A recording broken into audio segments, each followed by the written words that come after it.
श्री सद्गुरु महाराज की जय। श्री सद्गुरु महाराज की जय।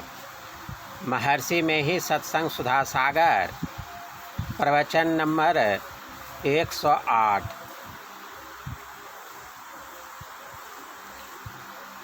प्यारे लोगों, शरीर में जीवात्मा का निवास है, इसलिए शरीर जीवित मालूम होता है।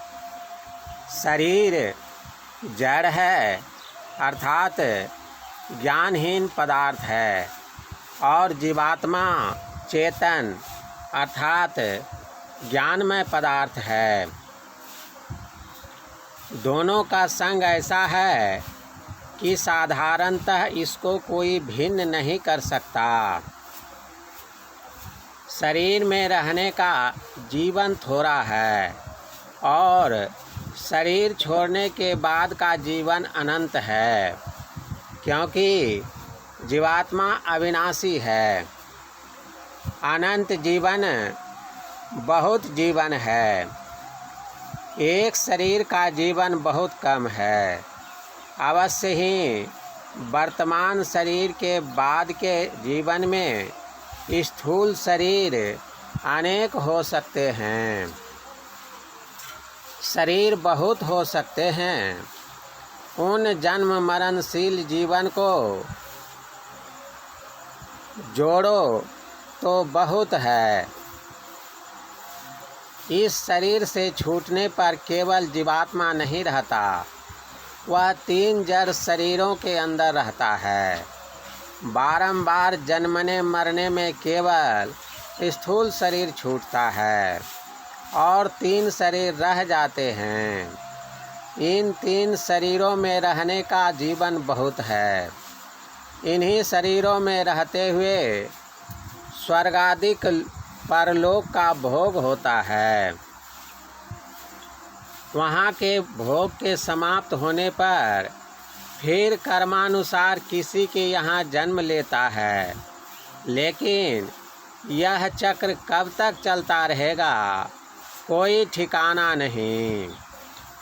इतना ठिकाना है कि जब तक शरीर और संसार से छुटकारा नहीं हो जाए, मुक्ति प्राप्त कर लें, तब तक लगा रहेगा।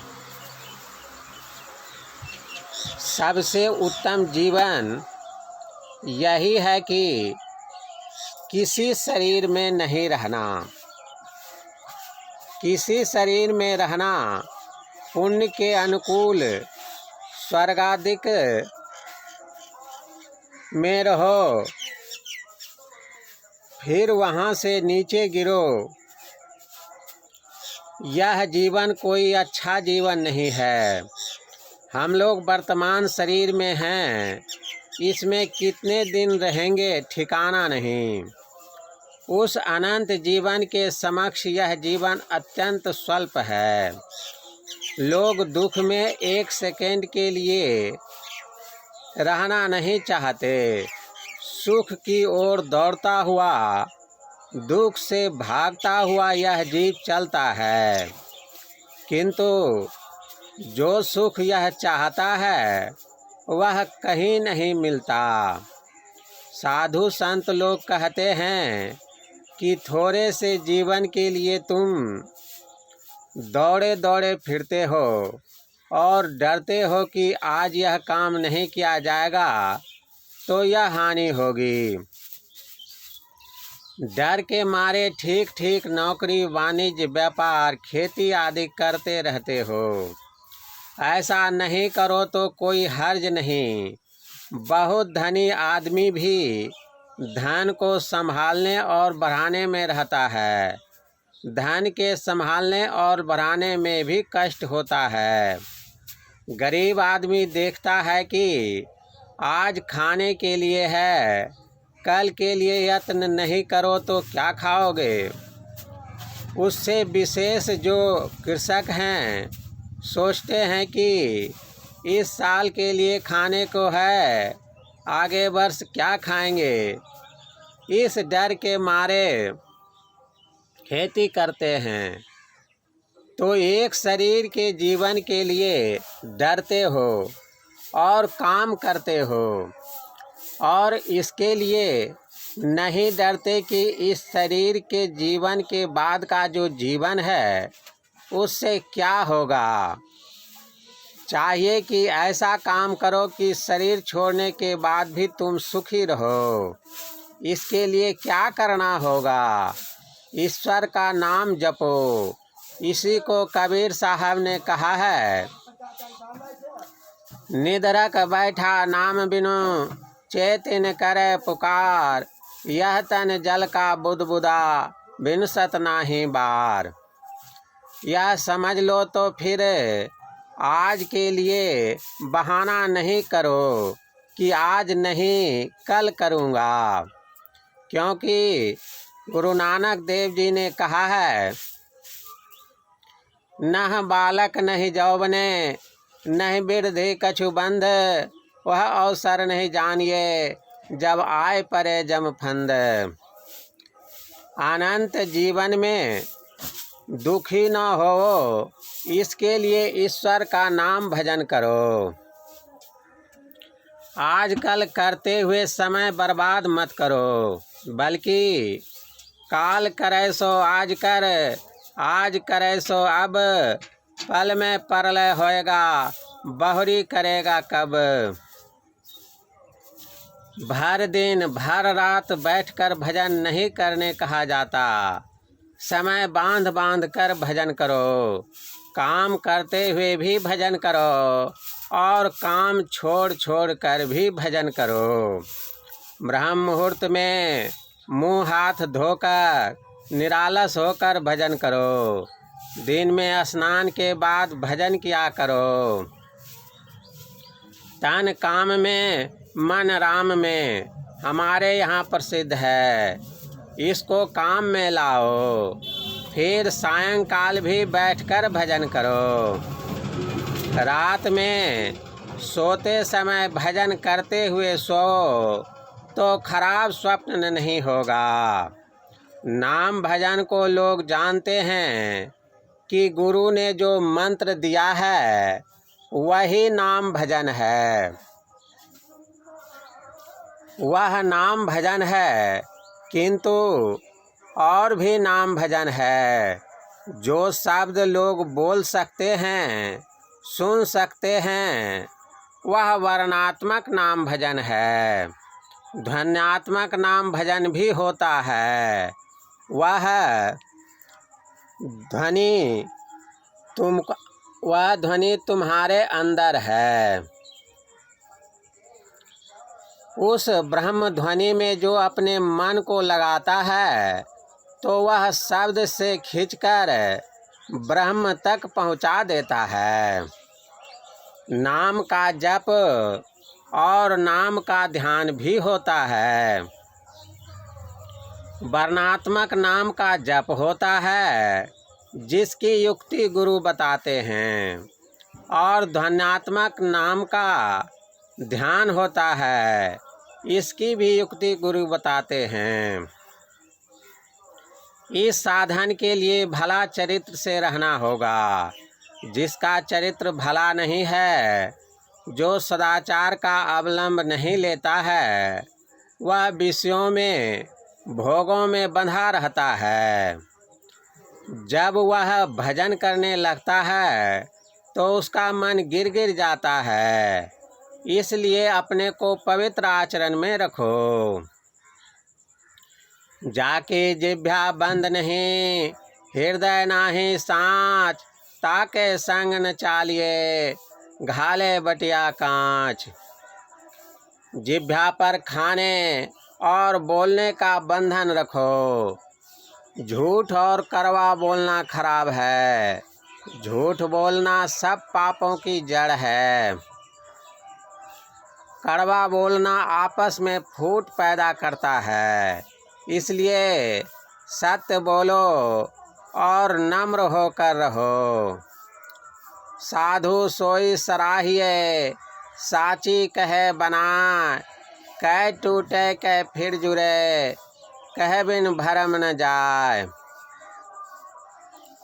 जो साँच बोलते हैं और कड़वा बोलते हैं तो उसको भी लोग सहन नहीं कर सकते। जो भोजन तुम्हारी बुद्धि को नीचा करे, शरीर में रोग पैदा करे, वह मत खाओ। इसके लिए संतों ने कहा, मांस मछलियाँ खात है, सुरापान से हेत, सो नर जर से जाएंगे जो मूड़ी की खेत। यह कुकर को खान है, मनुष्य देह क्यों खाए, मुख में आमिष मेलता, नरक परे सो जाए।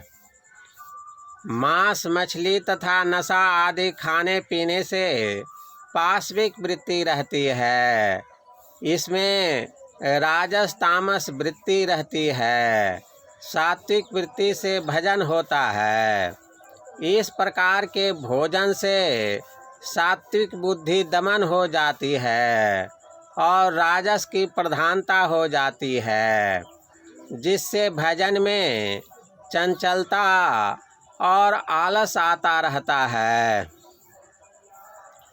जो भोजन शीघ्र नहीं पचे वह भोजन भी मत करो, क्योंकि यह भी भजन नहीं होने देता।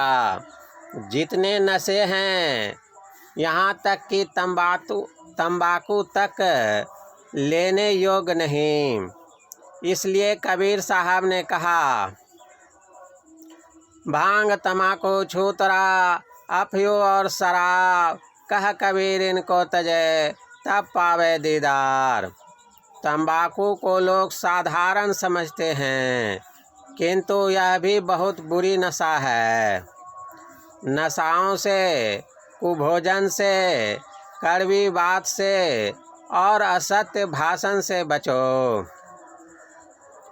इंद्रियों में संयम रखो और भजन करो तो भजन बनेगा। केवल भांग तम्बाकू ही नशा नहीं है, बल्कि मद तो बहुतक भांति का, ताहि न जाने कोय। तन मद, मन मद, जाति मद, माया मद सब लोय। विद्या मद और गुणहु मद, राज मद उन्मद, इतने मद को रद्द करे तब पावे अनहद।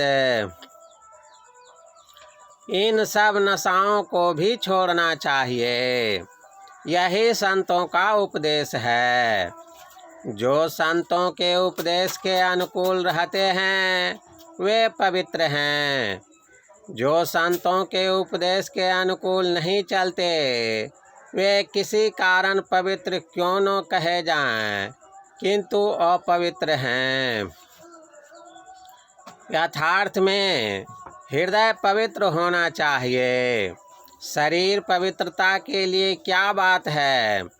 शिवाजी के रूप को देखिए, अमंगल वेश रहने से पवित्र नहीं है, हृदय की पवित्रता चाहिए। इसका अर्थ यह नहीं कि स्नान नहीं करें, पवित्रता से नहीं रहें, शारीरिक पवित्रता भी चाहिए। झूठ सब पापों का झोड़ा है। सत्य बोलने वाले का झूठ का झोरा जल जाता है। जो सत्य बोलता है उससे कोई पाप नहीं हो सकता। साँच बोलने की जिसकी प्रतिज्ञा रहेगी वह चोरी नहीं करेगा, कोई पाप नहीं करेगा।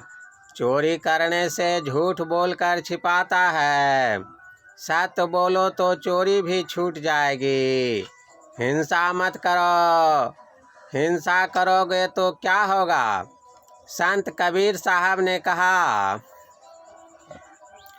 कहता हूँ कहे जात हूँ, कहा जो मान हमार, जा कागर तू काटी हूँ, सो फिर काट तुहार। कर्म फल किसी को नहीं छोड़ता। श्री राम सीता बन गए। वे गंगा नदी के किनारे ठहरे।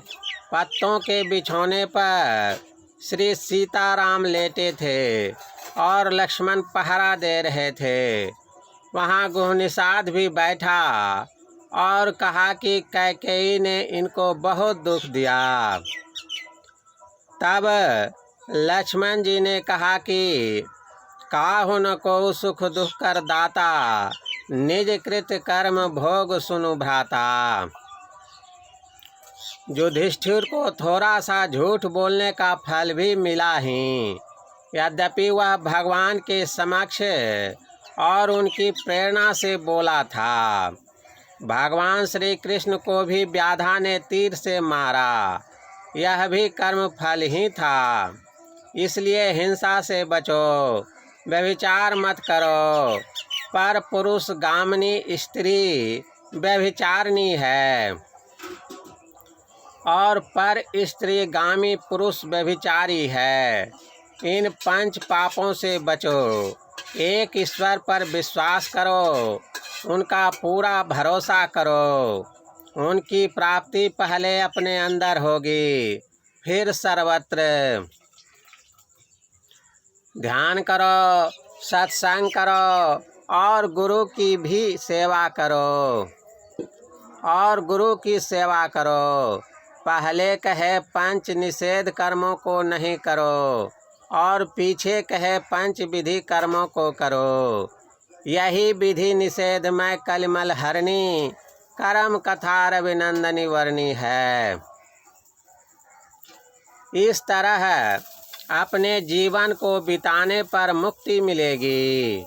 मुक्ति होने से स्वयं मालूम होगा कि मुक्ति मेरी हो गई। जैसे भोजन करने से स्वयं मालूम होता है कि पेट भर गया। जो जीवन मुक्ति प्राप्त कर लेता है, मरने पर उसे विदेह मुक्त हो जाती है। यदि मुक्ति नहीं हुई तो भगवान श्री कृष्ण के कहे अनुकूल बहुत वर्षों तक स्वर्ग आदि का भोग करके इस संसार में किसी पवित्र श्रीमान के घर में जन्म लेगा अथवा योगियों के कुल में ही जन्म लेगा। इस प्रकार का जन्म इस लोक में बहुत दुर्लभ है। फिर वह पूर्व जन्म के संस्कार से प्रेरित होकर साधन भजन करेगा और अनेक जन्मों के बाद मुक्ति को प्राप्त कर लेगा। यह कभी नहीं भूलना चाहिए, सदा याद रखना चाहिए कि सदाचार के धरातल पर भजन रूप मकान बनता है। श्री सद्गुरु महाराज की जय। श्री सद्गुरु महाराज की जय। प्रभु प्रेमियों, अभी जो प्रवचन आप सुन रहे थे वह महर्षि में ही सत्संग सुधा सागर नामक इसी पुस्तक के 108वां प्रवचन को सुन रहे थे। इस पुस्तक को आप सत्संग ध्यान स्टोर से ऑनलाइन मंगा सकते हैं। यह प्रवचन रविदास सत्संगियों के संत मत सत्संग मंदिर सिकंदरपुर भागलपुर में दिनांक 18/3/1955 ईस्वी के सत्संग में हुआ था। श्री सद्गुरु महाराज की जय। श्री सद्गुरु महाराज की जय। अगर आप लोगों को इस तरह का गुरु महाराज का प्रवचन और भजन का पाठ बराबर सुनते रहना है तो इस सत्संग ध्यान यूट्यूब चैनल को सब्सक्राइब कर लें। यह आपको फेसबुक पर भी पेज के रूप में मिल सकता है। वहाँ भी पेज को लाइक कर लें तो जब भी कोई वीडियो डाला जाएगा उसकी सूचना आपको निःशुल्क मिलेगी। और इस प्रवचन पाठ से अगर आपको कुछ लाभ हुआ तो वह भी कमेंट करके बतावें। इससे हम लोगों को पाठ करने में प्रसन्नता होती है कि चलिए घर बैठे ही कुछ लोग गुरु महाराज के सत्संग सुन लेते हैं। श्री सद्गुरु महाराज की जय। गुरु महाराज की सभी पुस्तकों के साथ सत्संग ध्यान से संबंधित अन्य सामग्री भी आप सत्संग ध्यान स्टोर से मंगा सकते हैं। उसके लिए वीडियो के विवरण में लिंक रहता है। एक बात और है, आप इस प्रवचन को अपने से भी ऑनलाइन पढ़ सकते हैं, मोबाइल पर या अन्य डिवाइस पर। इसके लिए भी वीडियो के विवरण में लिंक है, वहां दबा करके इस भजन को पाठ सहित सुने भी और अपने से पढ़ के मिलान भी करें। जय गुरु महाराज।